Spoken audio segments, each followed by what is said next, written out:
सभी किसान भाई बहनों को मेरा नमस्कार। कृषि दर्शन कार्यक्रम में आप सभी का स्वागत है।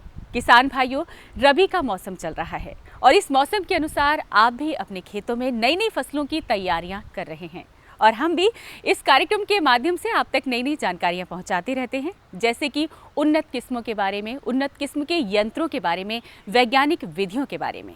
तो आज के इस कार्यक्रम में मंडी भाव, मौसम की जानकारी और खबरें खेती की तो होंगी ही, और साथ ही साथ आज शुक्रवार है, ये आप सभी जानते हैं, तो आपके द्वारा भेजे गए पत्रों के जवाब भी दिए जाएंगे आपकी चिट्ठी कार्यक्रम में, और ये जवाब देंगे हमारे कृषि वैज्ञानिक। तो कार्यक्रम का आगाज करते हैं और सबसे पहले देखते हैं खबरें खेती की। मध्य प्रदेश में बासमती उत्पादक क्षेत्र में शामिल, एमईपी घटने से प्याज निर्यात दोगुना और असम का पहला एग्री हॉर्टी शो शुरू। नमस्कार, खबरें खेती की में आपका स्वागत है। मैं हूं शीला मिश्रा। अब खबरें विस्तार से। लंबे संघर्ष के बाद मध्य प्रदेश के किसानों को बासमती उत्पादक मान लिया गया है। जीआई रजिस्ट्री ने मध्य प्रदेश को भी बासमती उत्पादक क्षेत्र में शामिल करने को कहा है। जीआई यानी ज्योग्राफिकल इंडिकेशन रजिस्ट्री ने कृषि निर्यात संगठन एपीडा को निर्देश दिया है कि मध्य प्रदेश को बासमती उत्पादक क्षेत्र में शामिल करते हुए संशोधित जीआई आवेदन प्रस्तुत करे। जीआई लेवल से न सिर्फ किसी कृषि उपज के किसी खास क्षेत्र में पैदा होने का प्रमाण मिलता है, बल्कि उपज के कुछ मानकों की भी पुष्टि होती है। मध्य प्रदेश को बासमती उत्पादक क्षेत्र में शामिल न किए जाने से लाखों किसानों पर बुरा असर पड़ा है। मध्य प्रदेश में मुरैना, भिंड, ग्वालियर, शिवपुरी, दतिया, शिवपुर, गुना, विदिशा, रायसेन, सीहोर, होशंगाबाद, जबलपुर और नरसिंहपुर में बासमती चावल की खेती होती है। अब जल्द ही एपीडा द्वारा संशोधित आवेदन पेश करने से मध्य प्रदेश के इन क्षेत्रों को भी बासमती उत्पादक क्षेत्र में शामिल किया जा सकेगा। देश में प्याज की आपूर्ति बढ़ते ही सरकार ने इसके निर्यात मूल्य में कमी कर दी थी, जिससे किसान व कारोबारी इसे विदेशों में बेच सकें। एमएसपी घटने से प्याज निर्यात दोगुना हो गया है। सरकार द्वारा प्याज का एमईपी यानी न्यूनतम निर्यात मूल्य घटाए जाने के बाद दिसंबर माह में निर्यात बढ़कर 2 गुना से अधिक हो गया है। इस दौरान 1,33,000 टन से अधिक प्याज का निर्यात किया गया है, जबकि national horticulture research and development foundation द्वारा एकत्रित आंकड़ों के अनुसार पिछले नवंबर माह में 66,236 टन प्याज का निर्यात किया गया था। सरकार ने पिछले माह प्याज का एमईपी 3 बार घटाया था। नया एमईपी $150 प्रति टन तय किया गया है। प्याज के निर्यात में इजाफा होने से किसानों को भी प्याज के दाम अच्छे मिल रहे हैं। इससे पहले घरेलू बाजार में प्याज के दाम बेतहाशा बढ़ने से इसके निर्यात पर रोक लगाई गई थी। वर्तमान में प्याज की आपूर्ति खपत से अधिक है और निर्यात से घरेलू बाजार में प्याज की उपलब्धता में कोई कमी नहीं आएगी। असम राज्य में पहला असम अंतर्राष्ट्रीय कृषि व बागवानी शो आयोजित किया जा रहा है। इससे राज्य के कृषि उत्पादों को अंतर्राष्ट्रीय मंच पर दिखाया जा सकेगा। साथ ही नई प्रौद्योगिकियों से भी राज्य के किसान रूबरू हो सकेंगे। प्रथम Assam international agri horti show 2014 बुधवार 8 जनवरी को शुरू हो गया है। इस 4 दिवसीय प्रदर्शनी में अमेरिका, इटली, चीन, म्यांमार, दक्षिण अफ्रीका, ब्रिटेन, लाओस और इजराइल समेत 14 देशों से प्रतिभागी आ रहे हैं। राज्य के कृषि मंत्री नीलमणि सेनडेका के अनुसार ये पूर्वोत्तर में कृषि व बागवानी क्षेत्र की सबसे बड़ी प्रदर्शनी होगी। इसमें संगोष्ठियां भी आयोजित की जाएंगी, जिसमें किसानों को नई प्रौद्योगिकियों के बारे में जानकारी मिल सकेगी और वे अपनी समस्याएं भी रख सकेंगे। खेती किसानी लगभग पूरी तरह मौसम पर आधारित है। इस कारण मौसम की सही जानकारी काफी अहम हो जाती है।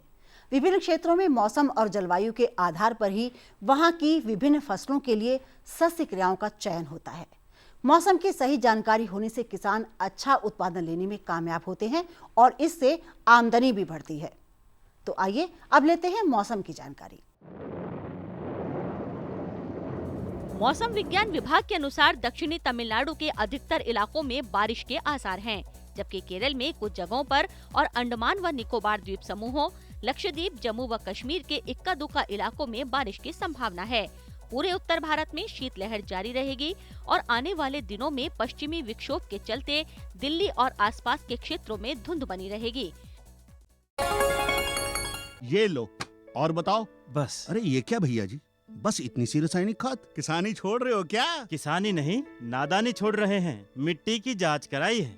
अब तो लाला जी जितनी जरूरत है उतने ही उर्वरक खेत में डालेंगे। हाँ, किसान भाई आज ही अपने जिले की नजदीकी भूमि परीक्षण प्रयोगशाला में मिट्टी की जांच जरूर करवाएं और मिट्टी में पोषक तत्व, नमी व पौधे के विकास को देखते हुए केवल जरूरत के अनुसार ही पोषक तत्व डालें। और हाँ, मिट्टी में गंधक, जस्ता, बोरोन जैसे सूक्ष्म पोषक तत्वों का पता लगाना भी न भूलें। उर्वरक और जैविक खाद के सही उपयोग से भूमि का उपजाऊपन बनाए रखें, उत्पादकता बढ़ाएं, खर्चा घटाएं और बहुमूल्य विदेशी मुद्रा बचाने में भी सहयोग दें। और हाँ, धीमी गति से नाइट्रोजन उपलब्ध कराने वाले उर्वरकों जैसे नीम लेपित यूरिया को प्राथमिकता दें और यूरिया का पत्तों पर छिड़काव करें। अरे वाह, तू तो सचमुच समझदार हो गया रे। अधिक जानकारी के लिए संपर्क करें जिला कृषि अधिकारी या किसान कॉल सेंटर। और अब देश की विभिन्न मंडियों में जिंसों के भावों से रूबरू होते हैं, क्योंकि मंडियों में चल रहे दामों की सही जानकारी ही आपको आपकी मेहनत के सही दाम दिलवाएगी। आइए देखते हैं मंडी भाव।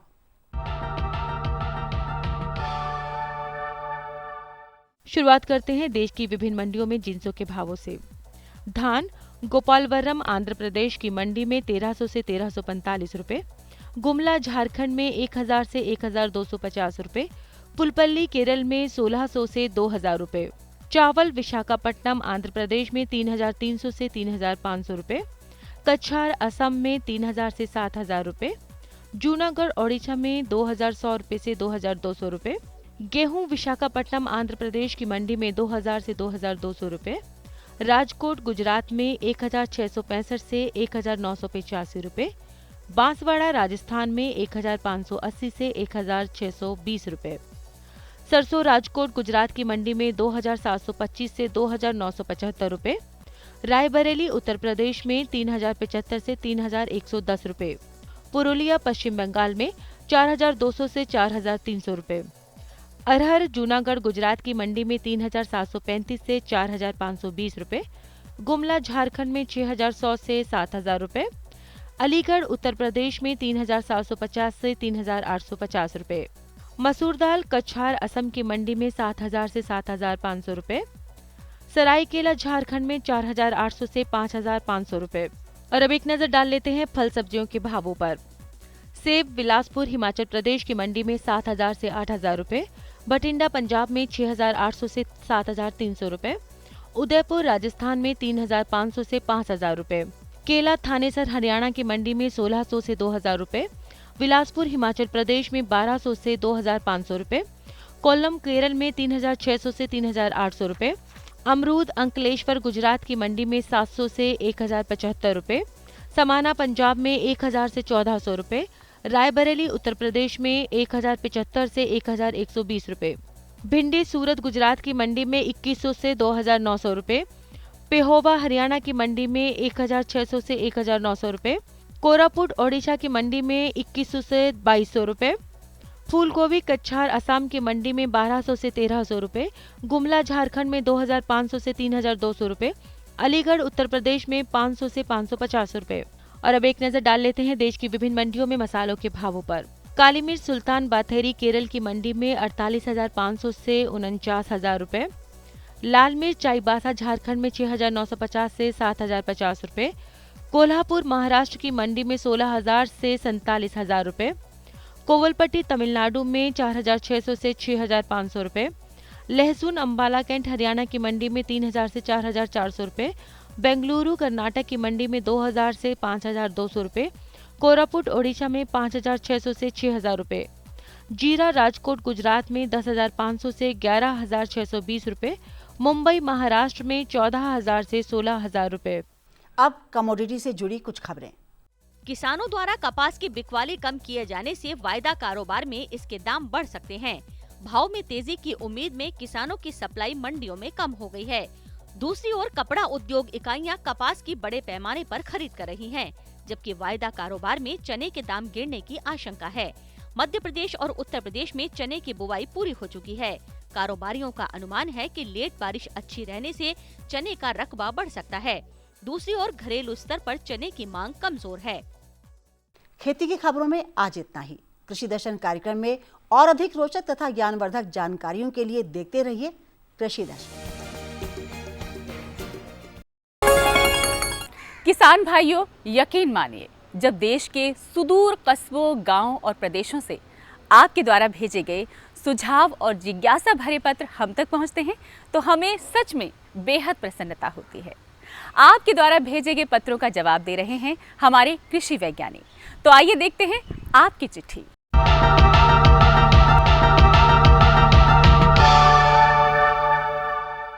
नमस्कार किसान भाई और बहनों, आप सभी का आज बहुत बहुत स्वागत है। आज है शुक्रवार का वो दिन जिस दिन हम लेकर आते हैं आपके प्रश्नों के समाधान। जी हाँ, यदि आपके मन में कोई भी जिज्ञासाएं हो तो आज ही वो दिन है जिस दिन हम अपने कार्यक्रम आपकी चिट्ठी के जरिए आपको आपके प्रश्नों का जवाब देते हैं। और आज आपके प्रश्नों का समाधान देने के लिए हमारे साथ यहाँ मौजूद हैं अपर आयुक्त कृषि मंत्रालय से डॉक्टर YR मीना जी। आपका बहुत बहुत स्वागत है। नमस्कार डॉक्टर, अगर आज के हम कार्यक्रम की शुरुआत करें तो सबसे पहली चिट्ठी जो हमें लिखी है वो लिखी है जगन्नाथ पटेल जी ने खंडवा जिले से, और ये पूछते हैं कि चने की जो फसल होती है जो ये उगाते हैं अपने खेतों में, ये जानना चाहते हैं यदि ये उसको बचाना चाहें सूखने से तो इनको क्या क्या सावधानियां बरतनी चाहिए।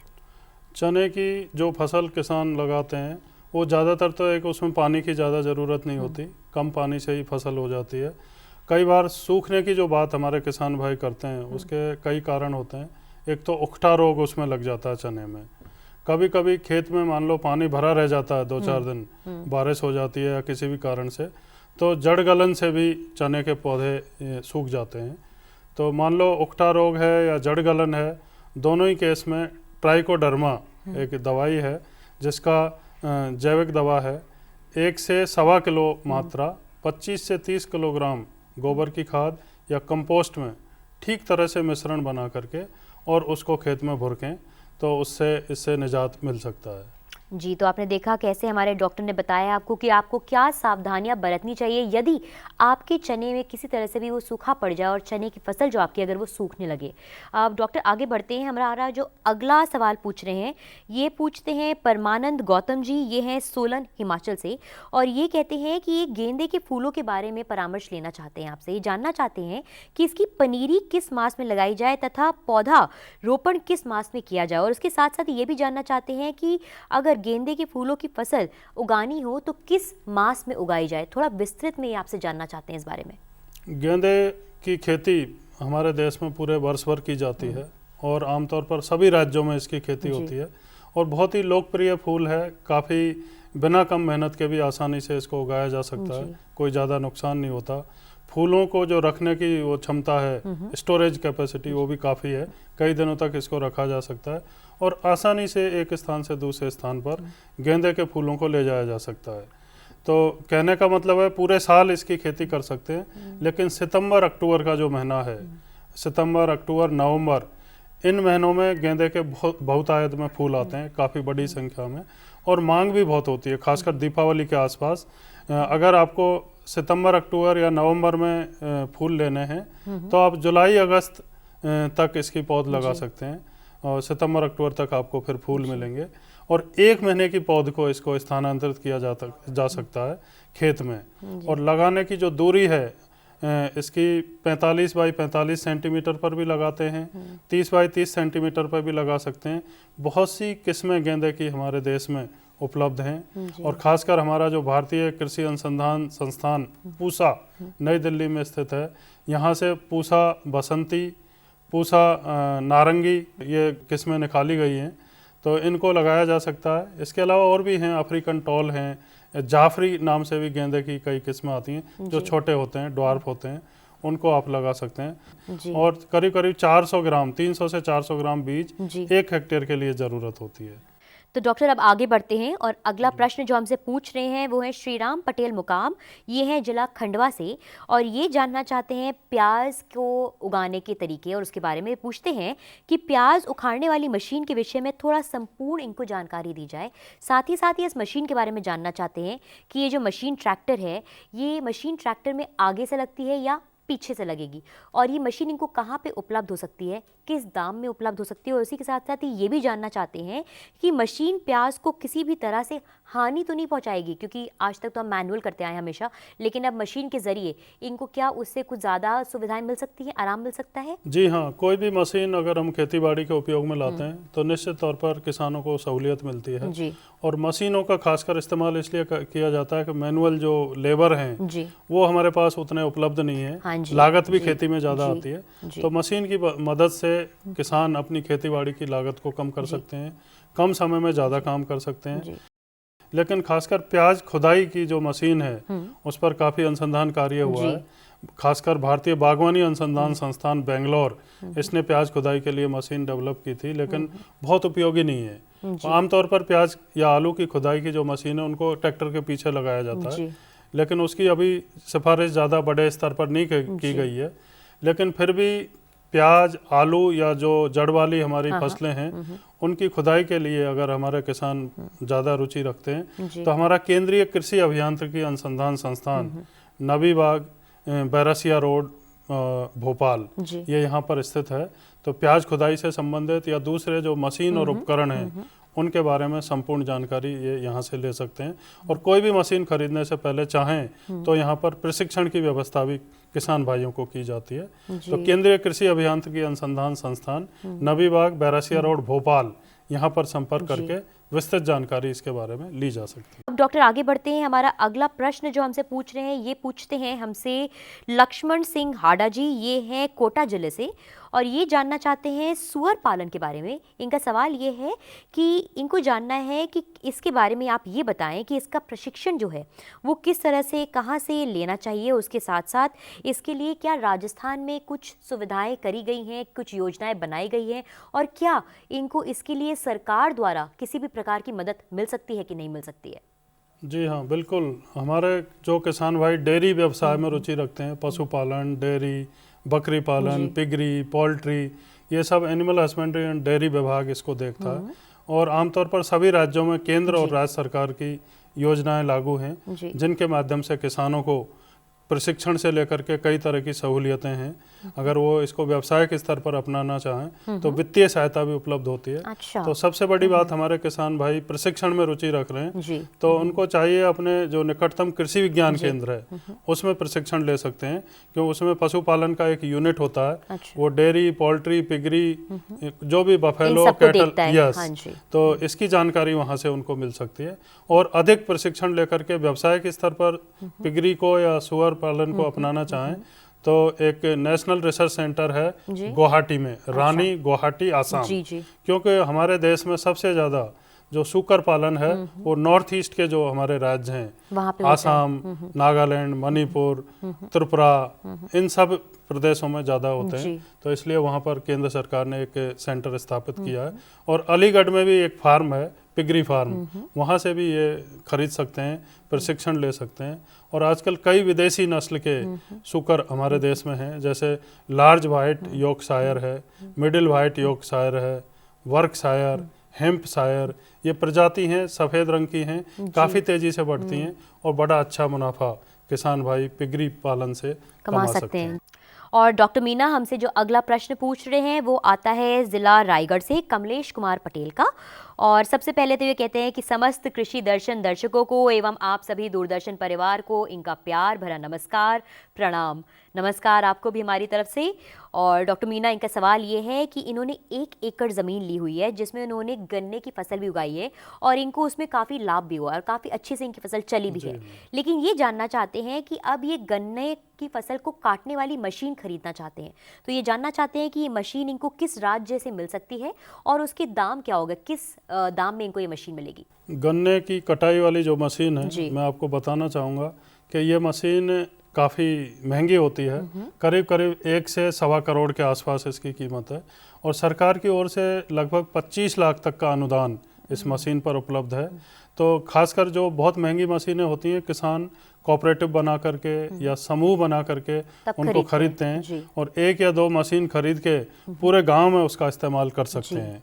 तो एक तो ये बात है, अगर बड़े किसान हैं कई जगह जहाँ कई सौ हेक्टेयर ज़मीन किसानों के पास है, बड़े स्तर पर गन्ना लगाते हैं, तो वो इसको खुद भी खरीद सकते हैं क्योंकि उनके पास उतनी आमदनी होती है पैसे की। तो व्यक्तिगत तौर पर भी 25 लाख रुपए तक का अनुदान किसान भाइयों को गन्ने की मशीन खरीदने पर मिल सकता है। अगर छोटे किसान हैं, क्योंकि उत्तर भारत में ज़्यादातर किसान, किसी के पास 1 हेक्टेयर, किसी के पास 2 हेक्टेयर ज़मीन है, और उस तरीके से ज़मीन अगर है तो बहुत बड़ी मशीन वो करोड़ों की खरीद के उससे ज़्यादा मुनाफा नहीं कमा सकते। तो यहाँ पर कस्टम्स हायरिंग खासकर बोलते हैं, समूह बना करके फिर एक दूसरे के यहाँ उसको काम में ले सकते हैं और मिलजुल करके ऐसी मशीन को खरीद के सरकार की जो ओर से मदद है, वित्तीय सहायता है, हाँ जी। उसका लाभ वो ले सकते हैं। जी डॉक्टर मीना। और डॉक्टर मीना, हमारे आज के इस कार्यक्रम की आखिरी चिट्ठी या आखिरी प्रश्न अगर हम कहें जो आ रहा है, वो आता है झारखंड से नोखलाल महतो का। ये अजोला की उपयोगिता के बारे में बात करते हैं। इन्होंने कभी हमारे कार्यक्रम में इसकी उपयोगिता के बारे में सुना था, तो आज ये जानना चाहते हैं कि अजोला का उपयोग इन्होंने सुना है कि गाय के हरे चारे के लिए भी किया जा सकता है या किया जाता है। तो ये जानना चाहते हैं क्या ये बात, इस बात में सच्चाई है और क्या ये सही बात है, क्योंकि क्या उससे गाय का स्वास्थ्य और अच्छा हो सकता है। और साथ ही ये भी जानना चाहते हैं कि किस प्रकार से इनको सरकार द्वारा इसमें मदद मिल सकती है। अजोला का काफ़ी अनुसंधान कार्य हुआ है इस पर, और आजकल अजोला को जो एनिमल हस्बेंड्री, खासकर पोल्ट्री में तो नहीं कहेंगे, लेकिन कैटल जो गाय भैंस इन सब के फॉडर में भी इसका इस्तेमाल किया जाता है, चारे में। इसके अलावा जो चावल है, चावल की खेती में भी अजोला को, या नील हरित शैवाल जो हम बोलते हैं, ब्लू ग्रीन एल्गी, उसको खाद के रूप में भी काम में लिया जाता है। और अजोला जो है पशुओं को अगर चारे की हम बात करते हैं तो इसको कम जगह पर ट्रे में ऊपर नीचे जैसे 2 टायर 3 टायर सिस्टम बना करके या घर के आसपास पिट बना करके उसमें भी इसको बढ़ाया जा सकता है। इसका कल्चर आता है, कल्चर को पानी में डालते हैं तो धीरे धीरे बढ़ता है और ये बहुत ही पौष्टिक है पशुओं के लिए। खासकर इसमें प्रोटीन और विटामिन हैं। प्रोटीन तो लगभग 25 से 35% तक इसमें होता है। इसके अलावा दूसरे जो सूक्ष्म तत्व हैं, कॉपर, फेरस, मैग्नीशियम, इनकी भी काफ़ी मात्रा इसमें होती है। तो पौष्टिकता चारे की इससे बढ़ती है। और किसानों को इसको किस तरीके से पनपाया जाता है, इसका प्रशिक्षण देने की व्यवस्था की गई है। कृषि विज्ञान केंद्र भी प्रशिक्षण देते हैं और हमारे एनिमल हस्बेंड्री डेयरी के जो सेंटर हैं राज्यों में, वहाँ पर भी ये विशेषज्ञों से प्रशिक्षण ले करके और अजोला को अपने घर पे तैयार करके उसको आगे बढ़ा करके और पशुओं के चारे में इसको इस्तेमाल किया जा सकता है। जी हाँ। तो किसान भाई और बहनों, आज का हमारा आपकी चिट्ठी का सफर यहीं आकर समाप्त होता है। हमारी यही उम्मीद है कि कहीं ना कहीं आपकी जो मन की जिज्ञासाएं थी और आपके जो सवाल थे, उनके समाधान आज हम अपने विशेषज्ञ डॉक्टर YR मीना के जरिए आपको दे सके हो। जाने से पहले एक बार मैं शुक्रिया करना चाहूंगी डॉक्टर YR मीना का कि वो यहाँ आए हमारे साथ। बहुत बहुत शुक्रिया मीना जी। शुक्रिया। और अगले हफ्ते किसान भाई और बहनों, आपसे एक बार फिर से मुलाकात होगी इसी समय, इसी कार्यक्रम आपकी चिट्ठी में। आप अपने प्रश्न भेजते रहिए, हम उनके समाधान लेकर आपके लिए फिर से एक बार अगले शुक्रवार इसी समय पर मौजूद होंगे। फिलहाल हमें दीजिए इजाजत। नमस्कार।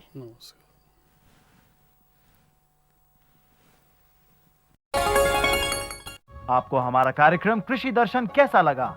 अपने सुझाव, प्रतिक्रियाएं एवं सवाल हमें इस पते पर भेजें। कृषि दर्शन, कमरा नंबर 10, CPC दूरदर्शन, खेलगांव, नई दिल्ली 110049। किसान भाइयों, हम उम्मीद करते हैं कि इस कार्यक्रम से आप ज़रूर लाभ उठाएंगे और अपने किसान मित्रों को भी ये जानकारी उन तक पहुंचाएंगे। आपके द्वारा भेजे गए सवालों के जवाबों का ये जो सिलसिला है, ये हमेशा जारी रहेगा और आप इस कार्यक्रम के जरिए हमेशा लाभान्वित होते रहेंगे।